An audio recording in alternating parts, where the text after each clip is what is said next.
The Paul Leslie Hour, helping people tell their stories. And now, your host, Paul Leslie. Hey, it's me.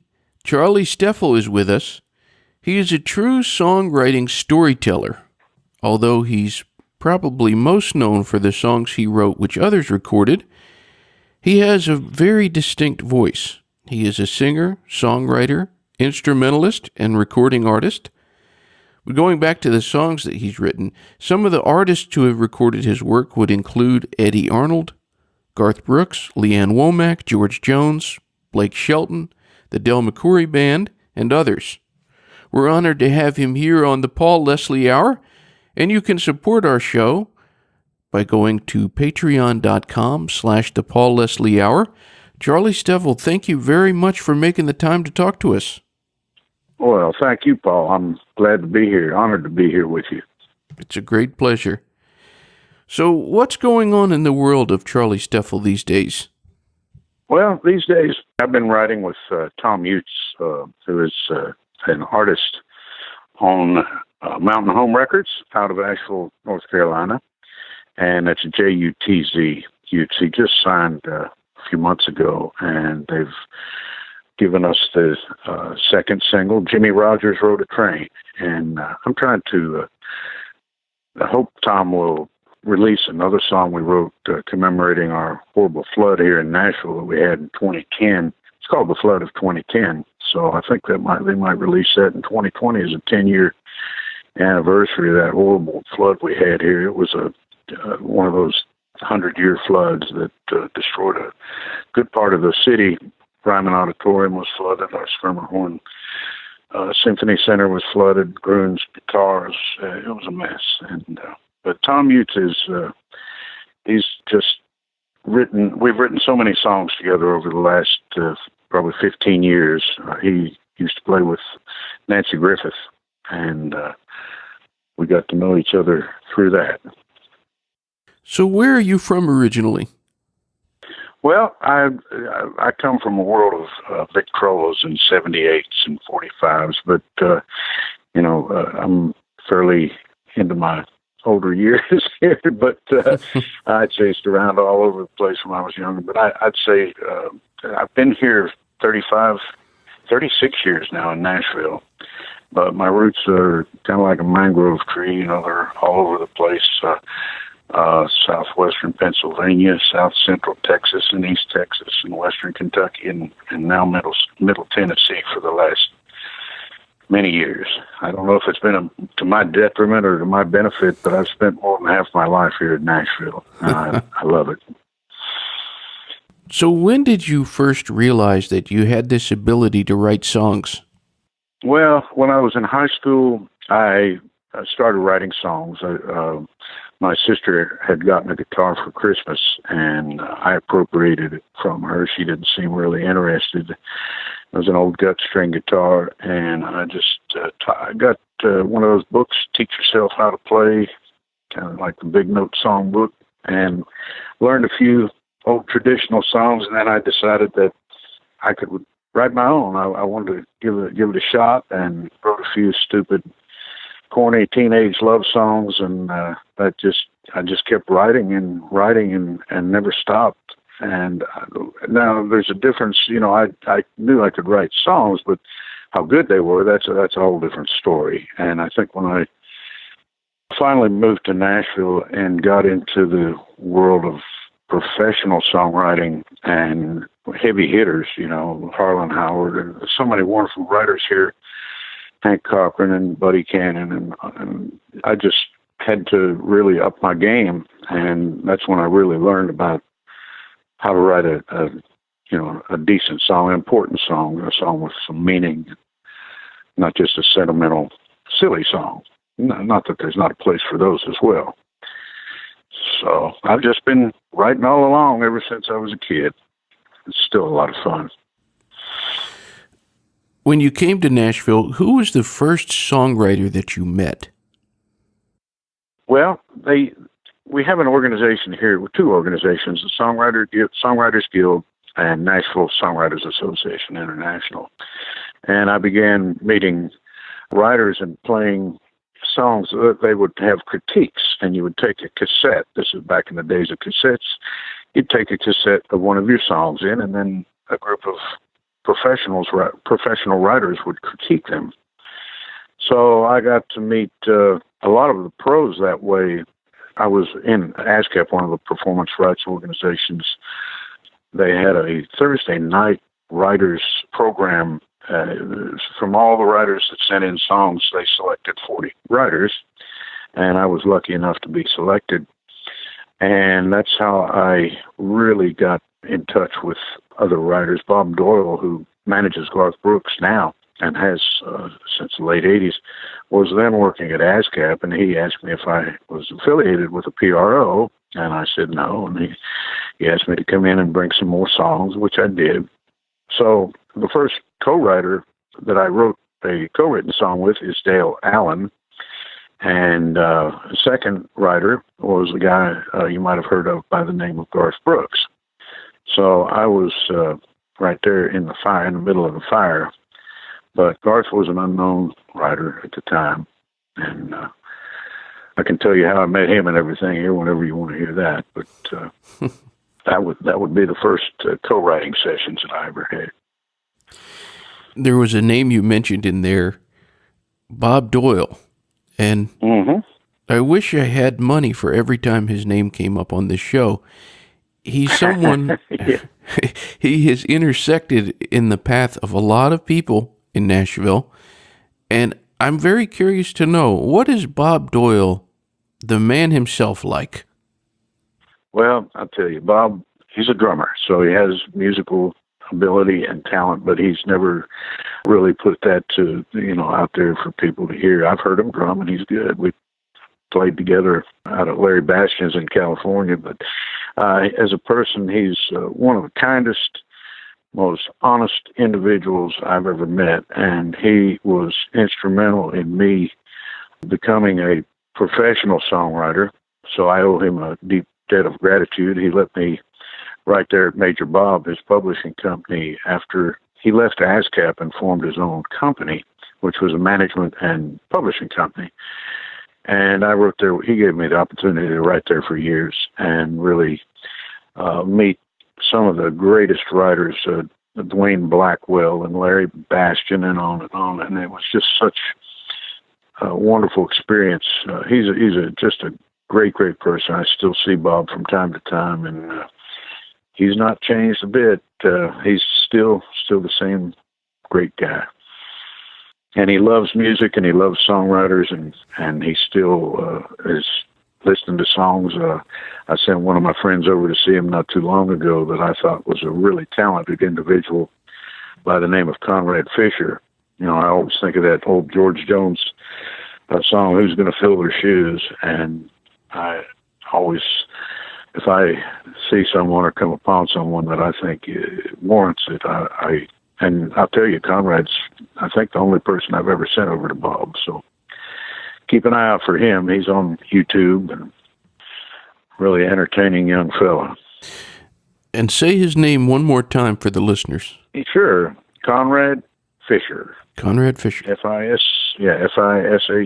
He's got a lot of videos. He writes mostly by himself. We've co-written a few songs together, but most of his stuff he does himself, and he has real nice videos on there of him playing his songs. And he's, like all young, struggling writers here in town, he's trying to find his place. And he is definitely a traditional country singer, it's hard to describe, more in a folk country genre type of music, and that's the kind that I moved here for the stuff that I loved growing up. Jimmy Rogers and Hank Williams, of course, and then my Texas friends, Townes Van Zandt and Nancy Griffith and Guy Clark, all of those. So I think Konrad has a lot of that in him, and that's what made his music attractive to me.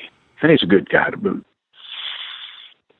Were there ever times along the way where you were doubting yourself?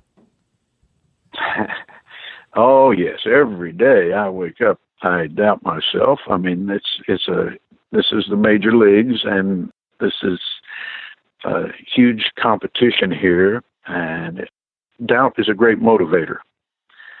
So, yes, I do. Even as we sit here. Doubt is a great motivator. Tell me a little more about that. That's interesting.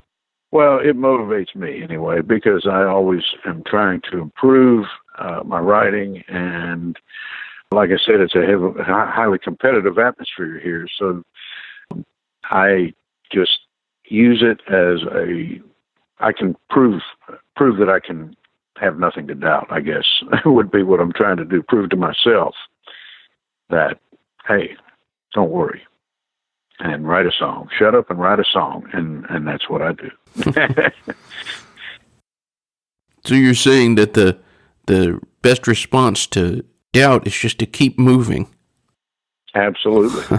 Move forward. Absolutely. Don't let it, I know it can cripple you. If you can be crippled by doubt, self-doubt. And that's the last thing in a business like this. And it is a business. I mean, it's an art and it's a business, and you have to keep the business part in mind as well. You always have to be moving forward. And in this particular environment, it's not what you've done, but what you're doing now. And, that's an old cliche, but it's true. There was a singer-songwriter, Peter Mayer, and I asked him, what do you do? What's the ritual? How do you write a song? And he said, and he was being very serious, well, the first thing you do is you start to brew coffee. My answer, exactly. Yeah? I would have to say that's the first thing, a full pot of coffee. And it really helps. Yeah? Mm-hmm. It really helps. It's a great motivator. Are there any other rituals or methods that you like to employ when writing songs? Well, I like to have ideas before I go into if I'm co-writing with someone, I like to have some ideas ready, and either melodic or just some sort of chord structure, or maybe a whole song idea for a melody, or a lyrical idea in search of a melody, or a lyrical idea in search of a real song. Sometimes you just have an idea for a title. So a lot of times, if I'm writing with Tom Hughes, for example, we've written probably 200 songs together over the years. He'll either have a verse or two written, or I'll have a verse or two written, or a chorus, and we'll sit down together, and if I feel that I can contribute to what he has, we'll go with that. And likewise, if he feels he can contribute to what I have down, we'll work on that one. And it's different with every writer, of course. But, that full pot of coffee, that's the best answer. I have the exact same ritual when I do an interview. There you go. I have it right here in front of me, as a matter of fact. Not the pot, just a cup. Can you tell us about the first time you heard a song you wrote on the radio? Yes, I remember it like it was yesterday, and it was, good grief, probably back in the early 90s. What's that, 25 years ago, I guess, 26 years ago, I was driving down the street, and Garth and I had written a song called Walk Outside the Lines, and we played it for Bob Doyle, and Bob took it next door. There was a studio there at 1111. That's where 17th Avenue South, that's where Bob Doyle's office is now. But there was a studio then, and Marshall Tucker Band happened to be cutting that day. So he went in there and played that song that we had written, and they recorded it that day on the spot, and it became the next single from Marshall Tucker Band. They did a video on it. It's called Walk Outside the Lines, and the video is still up on YouTube. It's kind of grainy, but because it's so old, but I love the song. I still play it out, and it's just a fun song. And that was the first time I ever heard it on my car radio. And I just kept driving. I didn't pull over or anything. I was in traffic, but it was just wonderful feeling to know that something you've done is finally achieving some level of success. You can't help but smile, I bet, when you start to hear and recognize, oh, that's my song. Amen. That's for sure. And you can't beat that feeling. This might be a tough one, but who do you think did the best version of one of the songs that you wrote or co-wrote, and why? Okay. I'll have to preface this with every song that I've heard interpreted by another artist that I've written is my favorite. But I'm going to have to point out one that I think really took the song beyond how it was written, and it's called All Aboard. And Del McCourey has released it on 4 of his albums, Del McCourey Band. And the way we had written it, I wrote this with Gene Ellsworth and Brad Rogers, and we had it as slow blues, and that's how I recorded it on my own CD, and it was cool, but Del heard it and liked it and recorded it up-tempo bluegrass, and it just took the song, it took it from a slow blues to a bluegrass, and it blew my mind the first time I heard it, and that has to be one of my all-time favorites. He still plays it in concert. And another one, Blake Shelton recorded What I Wouldn't Give that I co-wrote with Tommy Carlos and Charlie Brown.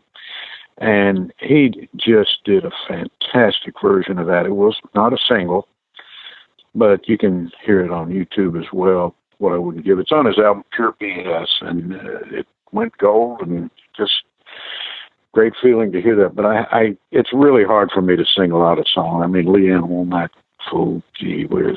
I don't think anyone could ever top that. Or, of course, Garth. He can't. It's hard for me to just come in and pinpoint one that's my absolute favorite interpretation. That's kind of a wishy-washy answer. I'm sorry. No, it's all right. I was listening to your version of The Fool, and I've heard the Ann Womack version.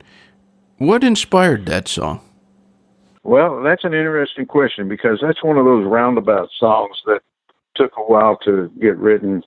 Marla Cannon Goodman had, Gene Ellsworth. Those are my 2 co-writers on that one, Marla and Gene. And Gene had a melody, and he put it down on a cassette, and Marla listened to it. I wasn't involved yet. And it just kind of fell under her car seat for a while, for a couple months. And one day she hit the brakes, and the cassette came flying out under her feet. So she picked it up and put it in the cassette player in the car and listened and started playing it over and over. And she came up with this, I'm the fool in love with the fool who's still in love with you idea. So we started with that, and that melody and that phrase, which turned out to be the hook or refrain or chorus, whatever you want to call it.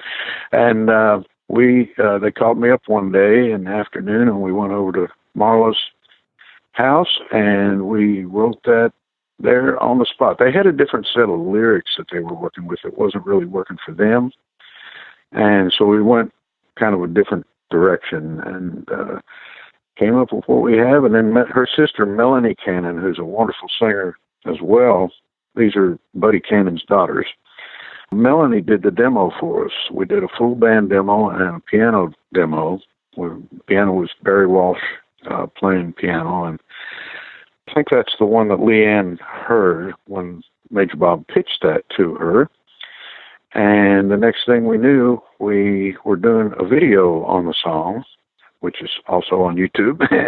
And I got to be there when they did the video, which was really cool. And that's how it came to be. But it took a while for it to actually happen.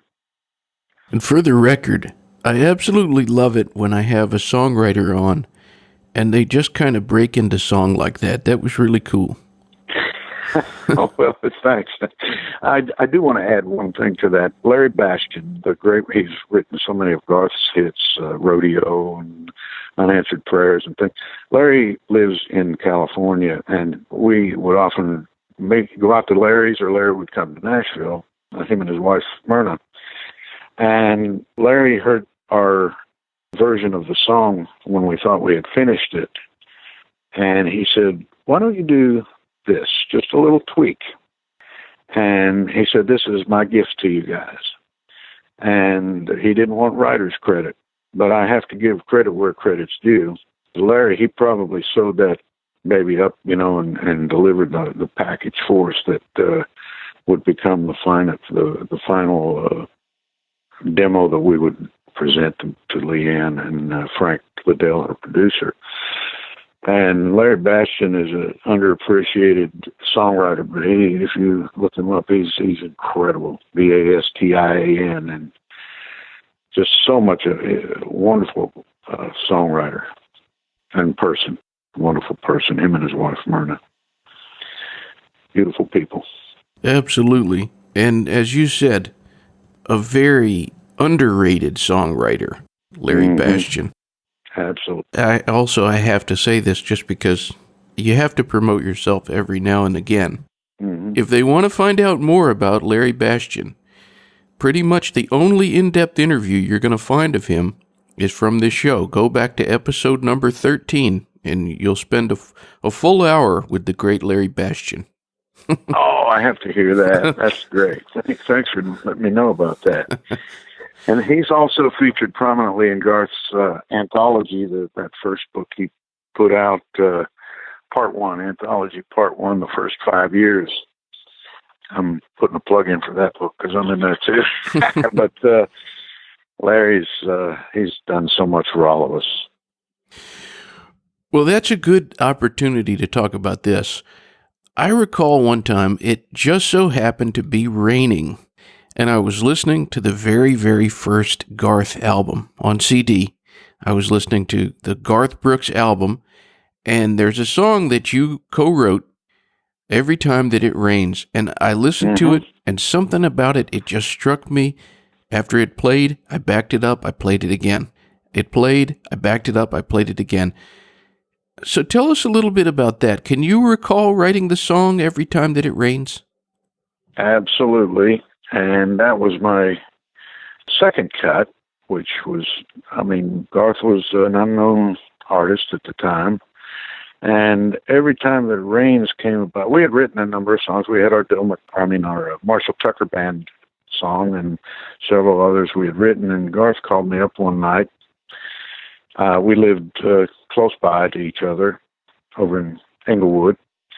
And it was probably 10:30 or 11, and I was getting ready to knock it off for the day. And phone rings, it's Garth, and he said, hey, man, Ty England, his old roommate from Oklahoma State. Ty's here, and Ty and I have an idea for a song, and would like you to help us. I said, okay, I'll be right over. So got there about 11. And we sat there all night long working on that till 4:30, 5 o'clock the next morning, and still hadn't finished it. But that night we went out. It might have been the next night. We got together the next night too, but so long ago. It was probably the second night. We went out walking in Garth's neighborhood, and the three of us. And it was so cool because the way Garth describes it in his book, that first book, we were just three guys out there, not a fear in the world, and I forget exactly, I don't want to quote him on it, but it was just so nice to have that be included on his album. But we came back in after walking around the neighborhood for a while and finished it off. There was the song, and Garth played it for Bob the next day, and Bob really liked it. And then they took it in with Alan Reynolds and Mark Miller and recorded it and put it on the album, and it just happened like that. Can you recall your first meeting with Garth Brooks? What was your first impression of him? Yes, absolutely. And it happened at the Bluebird Cafe. And on the Barbara Cloyd has a Monday night open mic writers night. Still going on.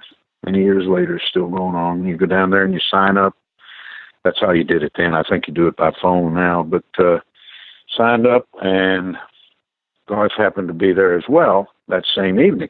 And so we got up and played. And when he got up to sing, which one of them, I think, was the first song I heard him sing. That's on the anthology. One of the discs in there includes that song. And I can't remember the other song he played that night, but I was blown away by his voice and his demeanor. And I went over to him, and while I was listening to him, I was writing down some ideas of who can help him in town.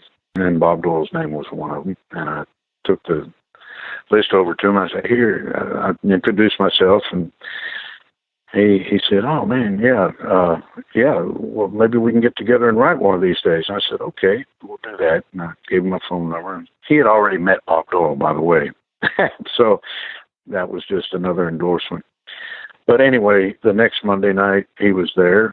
And the next Monday night, he was there again, but we were going to a baseball game that night. But we stopped in the Bluebird, and my son Leon went over to him, and he was about 4 at the time, and he said, we're going to play baseball. And Garth really he's good with kids, and he loved Leon. Leon's in his 30s now, and has married and has my granddaughter, and one of my granddaughters. And so I didn't hear from Garth again for about 8 months. And all of a sudden, out of the blue, he called, and he said, man, I didn't want to call you until I had a writing deal. And Bob Doyle just opened his own publishing company over here. He left ASCAP. Why don't you come over and we'll write? So we got on a regular Monday schedule for a while, and that's how we came up with Walk Outside the Lines on one of those writing sessions. Although I do recall Walk Outside the Lines, he had said, hey, man, let's write a song called Walk Outside the Lines. And I wrote down a couple ideas and verses and things at my house, and he came over to the house, and I said, well, here's some ideas. And he looked at them, and he says, okay, let's use this. And then we went back to Major Bob, I think, if I recall, and wrote it the next week. And but we wrote Every Time That It Rains at his house, his and Sandy's house. And those are the only 2 cuts I had co-written with Garth at the time. But the Bluebird, there's the Bluebird, That's a great place. I was listening the other day to the George Jones cut, The Visit. Oh, man. And, I mean, you want to talk about greatest all-time singers. This is a singer that Frank Sinatra talked about, that he said he just loved. So what's it like from your perspective as a songwriter when such an iconic, legendary singer is singing your song? Well, that again is one of those things that every time I hear him, I fall out. I mean, he's what I would say the epitome of singers, and Frank Sinatra said he's Frank's second favorite singer. And, of course. And George is so he can express emotion so clearly in his voice, and that being such a sad song. But it was funny. I co-wrote that with Brad Rogers and Gene Ellsworth again, same guys with All Aboard. We've written a bunch of songs together, and Buddy Cannon heard the song. We played it for him out at Larry Bastion's. We had all gone out there to play at the Troubadour back in 93, I think it was, and might have been 92. But in any case, Buddy, we played the song for Buddy. He said, let me play that song. I'm producing George Jones's next album. So apparently he played it for George, and George wanted us to change the lyric, the first line in the chorus. Looking back when we first started, never thought I'd see the day. If only I could write the pages. But he didn't, the first part of that he didn't like. So we changed it to what you hear George sing, and which was fine. I have no problem if somebody like George Jones is going to record the song and cares enough to make it more personal for him, which it did. And then the song got recut on another artist, Chad Brock. Buddy produced Chad, and Chad went into Buddy's office and he said, "Hey man, I got this song I want you to hear," but it wasn't George Jones's version. We had a female version, and it was Jo Dee Messina singing on it before she had her deal. And Buddy acted like he had never heard the song before. He had already done Jones, and right when you get to the final line there where you give it away, Buddy started singing it to Chad, back to Chad, and he said, "How do you know that song?" Well, so Chad did it. We had a single on that, the top 20 single with Chad Brock, and I was hoping George would release it as a single, and I know he wanted to. Him and Nancy, I think, had talked about a video concept and everything, but the record label said, "You already have, He Stopped Loving Her Today." So this would have probably been like part 2. So they nixed that idea. But I was really, really pleased that he liked the song that much that he thought it was single. It could have been a single. But Chad Brock did a beautiful version of it likewise, and I really love that version too. You just mentioned He Stopped Loving Her Today and The Visit, and it's occurred to me a few times that you don't typically hear stories that are as sad. Now, I'm not saying that there are never sad songs in pop music and in rock music, but it seems like country music, sadness is not something that is avoided as a topic. Absolutely not. And I think, one of the saddest rock songs that I know is Angie by the Rolling Stones, but that's written in a kind of a country ballad style. And I know they're all aware of the old child ballads from, the Scots-Irish, the old English ballads and the old folk songs that have come over here to the States in the 17 and 1800s. And all of these old folk songs and child ballads that came from, the Renaissance and before, always included longing and death and murder and adultery and all of these things and blues, and incorporate that with the American blues. And I don't know why it's not avoided, but I think it has to do with tradition, Long Black Veil and things like this, which is a modern folk song, but been recorded so many times, and it's violent. I don't know why that is, but it's just, I think, rooted in the tradition of the genre. I'm hoping that we can go into the song that Nancy Griffith recorded that you co-wrote, and I'm talking about Up Against the Rain. Oh, yes, one of my favorites. And I've known Nancy for many, many, many, many years, back from Texas days, Austin days, and we have been writing for a while, and she was working on a new album, and Tom Mutes was playing with her, and Tom said, "Hey, Nancy wants to get together with you. We'll write a couple songs." And I had an idea. Townes Van Zandt was one of my dearest friends, and he had passed in '97 on New Year's Day, and this would have been about, 97. I guess it was a few years after that, and I had this idea for Townes, a song about Townes. You ran up against the rain every day, your short life, and suffered for the muse without complaining. I never heard you swear life isn't fair, but that doesn't make it right. You left the world knowing all too well what pain is. And Townes was just one of when he was, he had problems with alcohol, I have to admit, but when he was Townes, the real Townes, one of the kindest, sweetest individuals you'd ever meet. And I really loved the guy. And so I wanted to do some sort of tribute. So I took that idea in to Nancy and Tom Mutes and over at Nancy's house. And we sat there and just wrote the rest of it. And it was just a kind of a tribute to Townes Van Zandt. What is your most vivid memory of Townes Van Zandt? Well, many, many vivid memories, but I remember the family. Will, his son, and Katie Bell, his daughter, and Janine, his wife, and my family. We all went to Gulf Shores, Alabama, on vacation. And this would have been about 80, back in the late 80s. And seeing Townes there having fun with the kids. We had one of those rubber baseball bats and wiffle ball bats and playing that on the beach and just being a family man.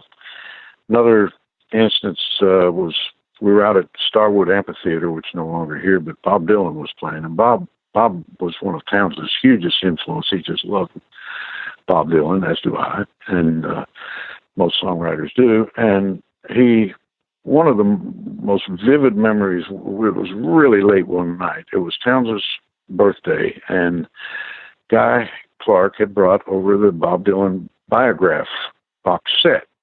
These were back in the days of LPs.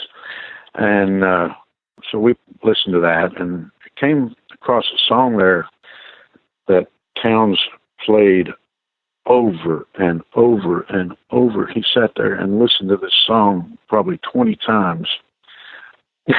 Of course, my mind is coming up blank with the name of the song, but it's been released several times, and he plays piano, and that Bob does. And Towns was just hugely in love with his song. I'm trying to remember the name of it. I'm looking here. He's released it on one of his bootleg series, and it was, well, I'll keep it with mine. That's the title. I don't know if you're familiar with that song, Paul, but if not, give it a listen. It's never been released other than on bootlegs. But so I have many, many memories of Towns, and those are two very vivid in my mind, but I can tell you more if you want to hear them. Maybe one more. I think sure. He's definitely worth going into. Okay, these are things that you don't normally read about in the books that were written about Towns. He was very literate, and he was very much a reader. And he turned me on to Robert Service, for example, the poet, and James Carlos Blake, the Pistolier, and Wildwood Boys, James Carlos Blake, and with his pistol in his hand, Amerigo Paredes. He's just such a literate person, and he had records that he loved to brag on other writers. Tim Henderson from Texas, for example, he loved him. And another thing that a lot of people don't know is that Towns built a Christmas train set under the Christmas tree every year while Will was a little boy. And this was not just a train set under the tree. This was, Towns would go all out on this thing, him and Janine. It was a big L-shaped train set. It was a whole village, and we would sit down in his basement and watch this train go around for hours. It was so intricate and immaculately done, and you just wanted to get into this and walk around yourself, become a little tiny person and walk around. It was really, really cool. He was a loving individual, and too often his name gets associated with with some of his more outrageous behavior, but he was just a really true friend and a wonderful person.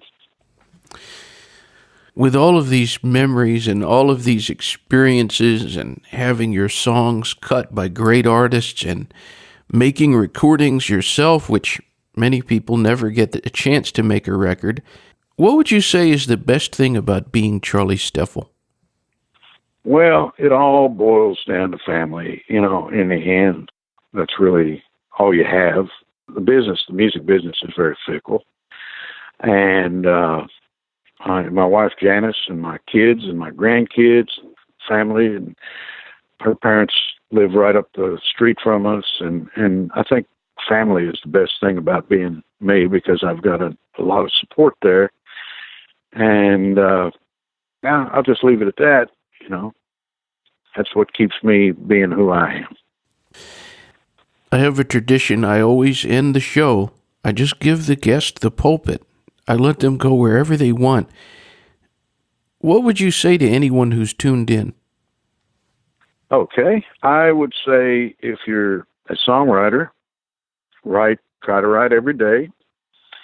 It's a different world today in music, as you know. If you listen to what's on the radio, in today's market, I probably wouldn't make it, because I write more traditional country songs. But to anyone listening in that's not a songwriter, it's always a good thing to go back and support your songwriters if they're playing out anywhere in the area where you live. Go support them, and because it's a kind of we were talking about doubt earlier. You can have a lot of self-doubt, especially if you're not having success. And I had my day in the sun, which was great, but I'm looking more to the youth, the young people. I mentioned Konrad Fischer earlier, and Garth's daughter, Allie Colleen, she calls herself, is a really fine singer and a developing artist. And these young people need our support. The young people that are writing folk and country music, and even some of a lot of the crossover into hip hop and things. You just have to listen to it all and decide what you like, and then support it. And that's what I'm trying to do, finding the artists that I think are, going to contribute to country music in the future, and hope to. I'm not in development or anything like that. I just write songs, but try to, write with some of these young people if you're a songwriter. And a lot of the older writers too. Don't give up on us. But it's just a different world today as far as music, but country music's still there. Amen. Well, I'll also say this, since you didn't. All the listeners, they can also go to cdbaby.com. Charley Stefl. The record is called And the Wheels Turn. Check it out. Well, thank you. Thank you, Paul. I appreciate that. And I appreciate this interview. And I thank you for having me. Oh, it's my pleasure. This has been a really, really wonderful interview. Thank you. Well, thank you. I have enjoyed it. I have too. Until next time. Bop, bop, dealy, bop, bop, ba-doo, bop, zee, bop, a doodly, not. Bakshiki chacha kuka baza luka baza neka poka kera gora ram pop doodlezan but over dake pati yeah azika baka puka long gone doodle boo. Goodbye.